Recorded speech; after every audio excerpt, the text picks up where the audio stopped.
Good morning students. इस online class में मैं आप सब विद्यार्थी मित्रों का हार्दिक स्वागत करती हूँ।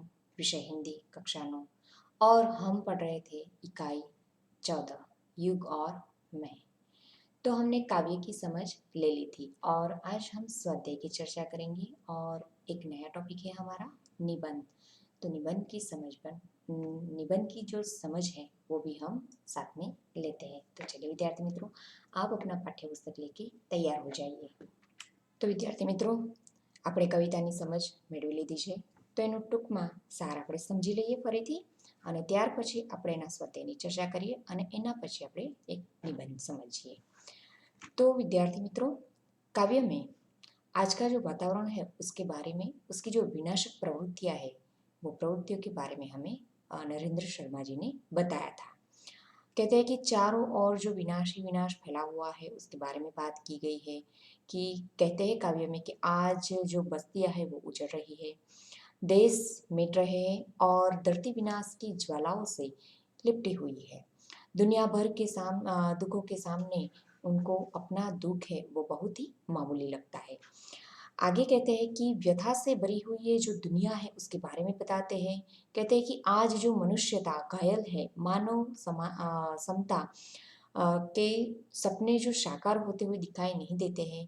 हिंसा की आग सातों समुद्र खोल रहे हैं और उनमें जो दुनिया है वो डूबती जा रही है। और ऐसे में अगर मैं दुख में डूबा रहूं तो यह कौन सी बड़ी बात है। आगे कहते हैं कि पासा उलट गया है, उसके बारे में भी चर्चा करते हैं। कहते हैं कि स्वर्ग का निर्माण करने के लिए मिले हुए जो हाथ हैं तो आज नरक का निर्माण कर रहे हैं। हमें जो भगवान ने जो हाथ दिए हैं वो स्वर्ग की रचना करने के लिए दिए हैं, लेकिन यहाँ पे तो पासा ही उल्टा पड़ गया है। कहते हैं कि आज नरक का निर्माण कर रहे हैं वो हाथ। मनुष्य की बुद्धि जड़ हो रही है, ऐसा लगता है कि पूरा पासा पलट गया है। इसलिए जिस मनुष्य को ईश्वर बनना था वह स्वयं को मिटने में लगा हुआ है। ऐसे में मैं मिट रहा हूं तो क्या आश्चर्य की बात है। आगे कहते हैं कि तहस नहस हो रहा है ये विश्व। ये जो पॉइंट है उसके बारे में भी उन्होंने इस कविता में चर्चा की है। कहता है कि आज दुनिया के देश एक दूसरे का विनाश करने में लगे हुए हैं। मनुष्य संसार के वैभव को नष्ट कर रहा है। इस विश्वव्यापी विनाश के सामने अगर मैं न टिक पाऊं तो मेरे स्वाभिमान का क्या। तो यहाँ पे इस वेदना को युग और कविता में कवि ने यहाँ पे अभिव्यक्त किया हुआ है। तो चलिए विद्यार्थी मित्रों, अब हम हमारे स्वाध्याय की तरफ ध्यान देते हैं। तो यहाँ पे पहला प्रश्न है हमारा, एक एक शब्द में उत्तर लिखिए। मनुष्य की बुद्धि कैसी हो गई है, तो कि मनुष्य की बुद्धि उल्टी हो गई है। नरक का निर्माण कौन कर रहा है, तो वो मनुष्य ही कर रहा है। हिंसा के ग्रस्त कौन है, तो कि सारा संसार है वो हिंसा के ग्रस्त है। युग और मैं काव्य के कवि का नाम क्या है, तो कि वो नरेंद्र शर्मा जी है। कवि की कथा कैसी है, तो कवि की कथा कैसी है, यहाँ पे करुण बताई गई है, दुख वाली बताई गई है। घायल कौन है, तो कि घायल मानवता है। आगे का प्रश्न है हमारा कि प्रश्नों के उत्तर एक एक वाक्य में लिखिए। गगन और धरती से क्या हो रहा है, तो कि गगन से आग के गोले बरस रहे हैं और धरती से ज्वालाएं उठ रही है। सात समुंदर में क्या हो रहा है, तो उसका जवाब है सात समुंदर में हिंसा की आग से पानी खौल रहा है। आगे का प्रश्न देखो कि मनुष्य को हाथ किस लिए मिले थे, तो कि मनुष्य को धरती पर स्वर्ग का निर्माण करना था, इसीलिए उनको हाथ मिले थे। कवि को किसकी पीड़ा है, कवि को मानवता जख्मी होने की पीड़ा हो रही है। आज का वातावरण कैसा है, तो कि आज का वातावरण हमें कवि ने बताया है कि विनाशक प्रवृत्तियों से भरा हुआ है, वही आज का वातावरण है। यहाँ पे दूसरा प्रश्न है हमारा कि 2 या 3 वाक्यों में प्रश्नों के उत्तर लिखिए। तो हमारा पहला प्रश्न है, बुद्धि और हाथ किस कार्य के लिए दिए थे, तो कि बुद्धि का कार्य संसार के अज्ञान को दूर करके यहाँ छाई जड़ता को मिटाना है। और हाथों का काम था कि बुद्धि के मार्गदर्शन में पृथ्वी को स्वर्ग की तरफ सुंदर बनाना है। बुद्धि का कार्य क्या था कि संसार के अज्ञानता को दूर करके यहाँ छाई जो जड़ता है उसे मिटाना था। और हाथों का काम क्या था तो कि बुद्धि के मार्गदर्शन में पृथ्वी को स्वर्ग की तरह सुंदर बनाना है। दूसरा प्रश्न है, मानव की क्या स्थिति हो गई है? तो कि मानव ईश्वर बनने का प्रयास कर रहा था। उसे सारी सृष्टि पर अपना नियंत्रण स्थापित करना था, परंतु आज वह सब छोड़कर अपने ही विनाश में वो लग गया है। तीसरा प्रश्न है, आज मनुष्य किस संघर्ष में रत है? तो कि आज लोग एक दूसरे को परास्त करने में लगे हैं। वो एक दूसरे के साथ कंपटीशन में पड़ गए हैं, हराने में लगे हुए हैं। एक नए संसार की रचना के लिए मनुष्य वर्तमान जगत के वैभव का नाश करने में लगा हुआ है। दूसरा प्रश्न है हमारा कि प्रश्नों के उत्तर 5 या 6 वाक्य में लिखिए। तो हमारा पहला प्रश्न है, कवि के हृदय में कैसी व्यथा है? तो कि कवि संसार में जो ये हो रहा है संहार, ये जो दृश्य वो देख रहे हैं उससे वो बहुत ही दुखी है। उसे लगता है कि ऐसी स्थिति में उसकी चिंता करने वाला कोई नहीं है। उसकी करुण कथा को सुनने में किसी की दिलचस्पी यहाँ पे उसको दिखाई नहीं दे रही है। कवि अपनी पीड़ा के घूंट पी लेने में ही अपनी भलाई समझता है। सारी दुनिया को दुख में डूबी देखकर वह भी गम के समुद्र में डूब जाना ही बेहतर समझते हैं। उसे लगता है कि ऐसी स्थिति में उसका कोई भी निशाना सही बैठने वाला नहीं है। इस प्रकार कवि के हृदय में घोर दुख और निराशा छाई हुई है। दूसरा प्रश्न है हमारा, युग और में कविता का संदेश लिखिए। तो कि युग और में कविता में कौन सा संदेश दिया है वो हमें समझ के लिखना है। तो इस प्रश्न में इसका जवाब आएगा कि युग और में कविता में कवि ने संसार की स्थिति के संदर्भ में अपनी स्थिति देखी है। कवि कहता है कि प्रायः मनुष्य अपनी मामूली पीड़ा को भी बड़ी मानने लगता है। मनुष्य अपनी मामूली पीड़ा होती है तभी वो कैसी मानता है? बड़ी मानने लगता है। उसे लगता है कि उसके अस्तित्व का कोई महत्व नहीं है।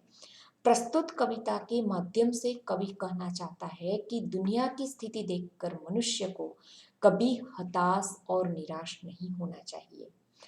उसे आत्मविश्वास पूर्वक पूर्ण जीने का प्रयत्न करना चाहिए। अपने दुख को लेके बैठे रहना नहीं चाहिए। आगे दुनिया में बहुत ही बड़े बड़े दुख फैले हुए हैं, उसके सामने हमारा दुख तो कुछ भी नहीं है, मामूली होता है। इसीलिए कवि यही कहना चाहते हैं कि आत्मविश्वास पूर्ण हमें जीने का प्रयत्न करना चाहिए। आगे है व्याकरण विभाग। तो चलिए, शब्दों के समानार्थी शब्द देकर उनका वाक्य में प्रयोग करना है। यहाँ पे पहला शब्द है अनगिनत। अनगिनत यानी कि असंख्य। वाक्य में प्रयोग करना है तो कि आज अनगिनत मनुष्य बेकार बैठे हुए हैं। कोई भी वाक्य आप लिख सकते हैं अनगिनत शब्द का, उसका अर्थ निकलना चाहिए। गगन, गगन यानी आकाश, तो कि गगन में बादल छाए हुए हैं। तीसरा शब्द है दुनिया। दुनिया यानी कि संसार। दुनिया बहुत बड़ी है, संसार बहुत बड़ा है। तहस नहस यानी कि बर्बाद। दंगे में सारा गांव तहस नहस हो गया, बर्बाद हो गया। हम जो भी वाक्य बनाते हैं तो वो वाक्य कैसा होना चाहिए? अर्थपूर्ण होना चाहिए। आगे है विरुद्धार्थी शब्दों की जोड़ियां बनाइए। तो यहाँ पे विनाश, विनाश यानी कि विकास। विरोधी शब्द है विनाश का विरोधी शब्द होता है विकास। मामूली शब्द है, मामूली यानी कि असामान्य। परास्त, परास्त का विरोधार्थी शब्द है विजयी। और समुद्र का विरोधी शब्द है पोखर। आगे का प्रश्न है, वाक्य में से विशेषण पहचान कर लिखिए। जो विशेषता सूचक शब्द है उसे विशेषण कहते हैं। तो हमें ये शब्द ढूंढ के लिखना है। जाने कब तक गांव भरेंगे इस घायल मानवता के। मानवता शब्द है, वो शब्द का विशेषता सूचक शब्द दिया है घायल। मानवता कैसी है तो कि घायल है, तो यहाँ पे विशेषण का शब्द आएगा घायल। खौल रहे हैं 7 समंदर, डूब जाती है दुनिया। तो यहाँ 7 समंदर, समंदर की बात की गई है। तो कितने समंदर दिए हैं तो कि 7। उनकी विशेषता दर्शाई है। समंदर तो है लेकिन 7 समंदर की बात की गई है। तो यहाँ पे विशेषण का जो शब्द है वो है 7। काम अधूरा छोड़कर रहा आत्मघात मानव ज्ञानी। तो यहाँ पे 2 शब्द है विशेषण सूचक। तो यहाँ काम है, वो काम कैसा बताया गया है, अधूरा काम बताया गया है, तो वो भी विशेषण का ही शब्द है। और मानव है, मानव कैसा बताया है यहाँ पे, ज्ञानी। तो ये जो शब्द है ज्ञानी वो भी विशेषण का ही शब्द है। तो विद्यार्थी मित्रों, ये था हमारा स्वाध्याय। तो आपको ये स्वाध्याय आपके स्टडी मटेरियल में और आपके नोटबुक में, स्टडी मटेरियल में आपको ये जो स्वाध्याय दिया गया है वो एक बार अच्छे से लिखना है। ये जो बड़े वाले प्रश्न हैं वो आपके स्टडी मटेरियल में नहीं आ रहे हैं, तो आप ये प्रश्नों के उत्तर आपके नोटबुक में एक बार अच्छे से लिखना। तो चलिए विद्यार्थी मित्रों, हम अब हमारा नया जो टॉपिक है निबंध, उसके बारे में चर्चा करते हैं। तो चलिए विद्यार्थी मित्रों, आज हम बात करते हैं मोबाइल फ़ोन के बारे में। मोबाइल फ़ोन की उपयोगिता हमारे निबंध का टॉपिक है। तो मोबाइल फ़ोन से जहाँ ढेरों फायदे होते हैं, आज हमें भी ये जो मोबाइल फ़ोन है बहुत ही उपयोगी है। आज हम पढ़ भी उन्हीं से ही रहे हैं। तो आज हम मोबाइल फ़ोन की उपयोगिता के बारे में थोड़ी जानकारी लेते हैं और उसका निबंध लिखते हैं। ऐसे में हमें मोबाइल फ़ोन से जहाँ ढेरों फायदे होते हैं, वैसे ही कई नुकसान भी है। फायदे भी है और नुकसान भी है। इसके अलावा ये उस व्यक्ति के प्रयोग पर भी निर्भर करता है कि उसके लिए फ़ोन सिर्फ कॉल करने का एक साधन है या फिर उससे ज़्यादा है। तो विद्यार्थी मित्रों, हम उसके फायदे भी देखेंगे और उसका नुकसान भी देखेंगे। तो चलिए, फायदा। तो फ़ोन के जरिए आप कभी भी किसी से भी संपर्क कर सकते हैं। फिर वो शख्स दुनिया में कहीं भी क्यों न हो, कोई भी जगह हो, तो हम उसके साथ बातचीत कर सकते हैं। भले ही ये बात आपको साधारण लग रही हो, लेकिन जरा सोचिए, 10 साल पहले कोई ये सोच सकता था? नहीं। फ़ोन में ढेर सारा डेटा आप अपने साथ लेकर चल सकते हैं, जैसे फ़ोटो है, ई बुक है, गाने, वीडियो। इसके लिए आपको ढेरों किताबें और MP3 प्लेयर की अलग से ज़रूरत नहीं पड़ती है। आप फ़ोटो के लिए कैमरा साथ में लेकर नहीं घूमते हैं। मोबाइल है तो सब कुछ अंदर ही इन्वॉल्व आ जाता है। ये उनके फायदे हैं। आगे का है कि अगर आपके पास एक अच्छा कैमरा फ़ोन है तो कभी भी फ़ोटो और वीडियो रिकॉर्ड कर सकते हैं। यानी आपको अलग से डिजिटल कैमरा खरीदने की कोई ज़रूरत नहीं है। आगे का फायदा देखते हैं हम। तो कि किसी भी दुर्घटना या फिर ज़रूरत के समय पर मोबाइल फ़ोन से अपने परिवार या फिर दोस्तों को बुला सकते हैं। साथ ही पुलिस और हॉस्पिटल का बंदोबस्त भी हम कर सकते हैं। ये सब हमने इसके फायदे देखे। हम अब उसके नुकसान भी देखते हैं। फायदे के साथ साथ नुकसान भी होता है। फोन में जहां ढेर सारे फीचर आ गए हैं, वही हमारा इंटरनेट और कॉल का खर्च भी बढ़ गया है, जो हमारे बजट पर एक्स्ट्रा भार डाल रहा है। आगे का है कि कई रिसर्चों से पता चला है कि मोबाइल फोन से निकलने वाले जो रेडिएशन है वो स्वास्थ्य के लिए काफी नुकसानकारक है। उसके जो रेडिएशन होते हैं वो हमारे हेल्थ के लिए अच्छे नहीं होते हैं। पहला नुकसान हमने क्या देखा, तो कि इंटरनेट और कॉल का खर्च भी बढ़ गया है, जो हमारे बजट के बाहर निकल जाता है। दूसरा नुकसान हमने क्या देखा कि वो हमारे स्वास्थ्य के लिए नुकसानकारक भी है। आगे का नुकसान हम देखें तो कि जहाँ फोन हमारी कई जरूरतों को पूरा करता है, वही कई लोग इसमें अपने बजट से ज्यादा पैसे खर्च कर देते हैं। जो भी ज़रूरतें होती है वो ज़रूरत पूरा भी करते हैं और अपने बजट से ज़्यादा पैसे भी खर्च हो जाते हैं। आगे देखें तो कि मोबाइल फ़ोन की वजह से अब लोग घर में भी एक दूसरे से बात करने का समय नहीं निकाल पाते हैं। सब लोग मोबाइल में लगे रहते हैं, या तो फिर गेम खेलते हैं या तो फिर किसी से चैटिंग पे बातें करते हैं। कोई खाली नहीं बैठा रहता है, मोबाइल हाथ में आ जाता है तो वो मोबाइल में ही अपना मुंडी डाल देता है। खाली समय में फोन प्रयोग करने का चलन बढ़ चुका है, ये हमारा नुकसान है। तो विद्यार्थी मित्रों, फायदे और नुकसान मोबाइल की उपयोगिता के अनुसार ही होता है। हम मोबाइल का उपयोग अच्छे से करें, सही रास्ते पे करें, हमारी ज़रूरत के हिसाब से करें तो वो हमारे लिए उपयोगी है। ज़रूरत से ज़्यादा उसका उपयोग करें, बिना बैठे बैठे ही हम उसको हाथ में रख के बैठे रहे तो हमारा समय भी बिगड़ता है, हम कुछ दूसरा काम नहीं कर सकते हैं, तो हमारा वो नुकसान भी कराता है। तो विद्यार्थी मित्रों, आज हम यही मोबाइल की उपयोगिता के बारे में कुछ बातें इस निबंध में लिखते हैं। तो चलिए विद्यार्थी मित्रों, हम निबंध देखते हैं।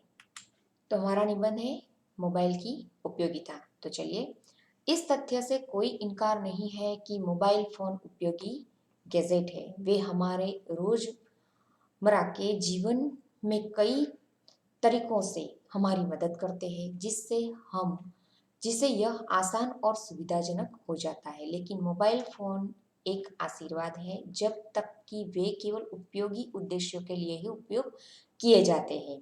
एक निश्चित सीमा से परे इनका उपयोग करना तब भी जब कोई आवश्यकता नहीं है। एक उपयोग नहीं है लेकिन दुरुपयोग है।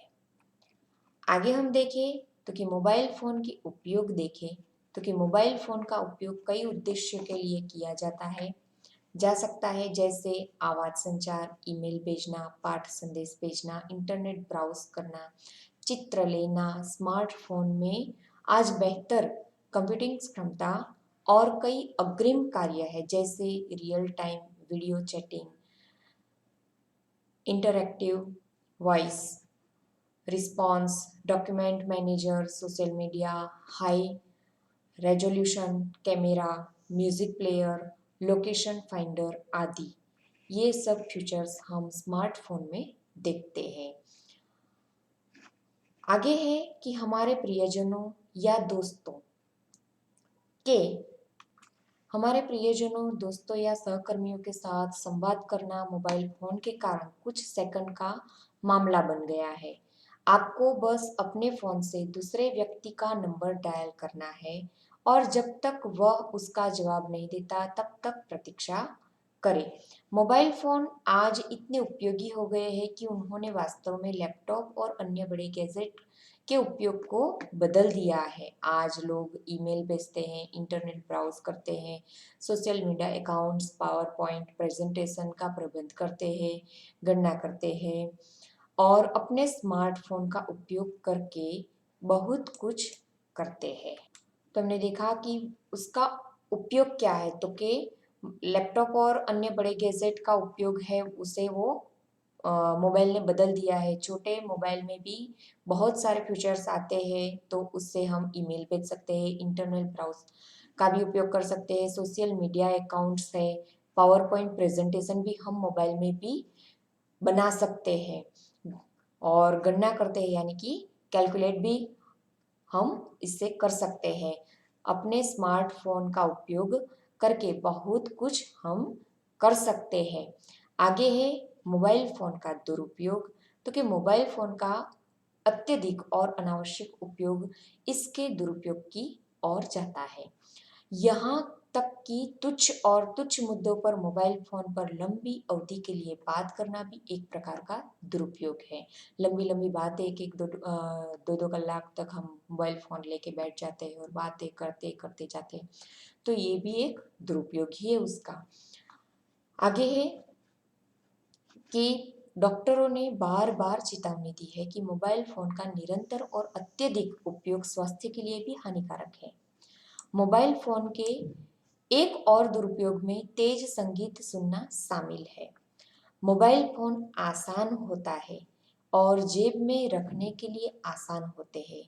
कुछ युवाओं ने आज मोबाइल फ़ोन की इस मनोरंजक क्षमता को गाली देने के लिए एक नए स्तर पर ले लिया है। वे व्यस्त सड़कों पर चलते हैं या जोर से संगीत भी सुनते हैं, कान प्लग के साथ एक निकट वाहन को सुनने और समय पर प्रतिक्रिया करने में भी असमर्थ रहते, जिसके परिणाम स्वरूप दुर्घटनाएं भी होती है। तो विद्यार्थी मित्रों, हमें ऐसे मोबाइल फ़ोन का दुरुपयोग कभी भी नहीं करना है। हमें हमारे काम के लिए ही उसका उपयोग करना चाहिए। तो यहाँ पे यह संदेश देता है कि यह संदेश से परे है कि मोबाइल फ़ोन हमारे रोज़मर्रा के जीवन के लिए उपयोगी और आवश्यक गैजेट है। ये उपयोगी तो है ही, हमारे जीवन के लिए उपयोगी भी है और आवश्यक चीज़ भी है। मोबाइल फ़ोन के बिना जीवन व्यक्तिगत रूप से और साथ ही पेशेवर रूप से कठिन हो गया है, लेकिन मोबाइल फ़ोन हमारी रोज़मर्रा की ज़िंदगी में उपयोग किए जाने के बावजूद इमें हमें इसके दुरुपयोग से भी अवगत होना चाहिए। जब उचित रूप से उपयोग नहीं किया जाता है तो मोबाइल फ़ोन के स्वास्थ्य और सुरक्षा परिणाम हो सकता है। तो क्या कहते हैं यहाँ पे कि उसका उपयोग हम उपयोगी चीज़ के लिए ही करें तो हमारे स्वास्थ्य के लिए भी अच्छा है, वरना हमारे स्वास्थ्य के लिए वो हानिकारक बन सकता है। तो विद्यार्थी मित्रों, स्वाध्याय के साथ साथ मैं आपको ये निबंध भी लिख के दूंगी, तो आपको ये निबंध आपके नोटबुक में अच्छे अक्षरों के साथ एक बार लिखना है और इसे आपको याद भी रखना है आपकी परीक्षा के लिए। તો વિદ્યાર્થી મિત્રો, આજનું આપણું આ સેશન અહીંયા પૂરું થાય છે. નવા સેશનમાં ફરીથી આપણે નવા ચેપ્ટરની સાથે મળીશું. Have a nice day. Vande Mataram.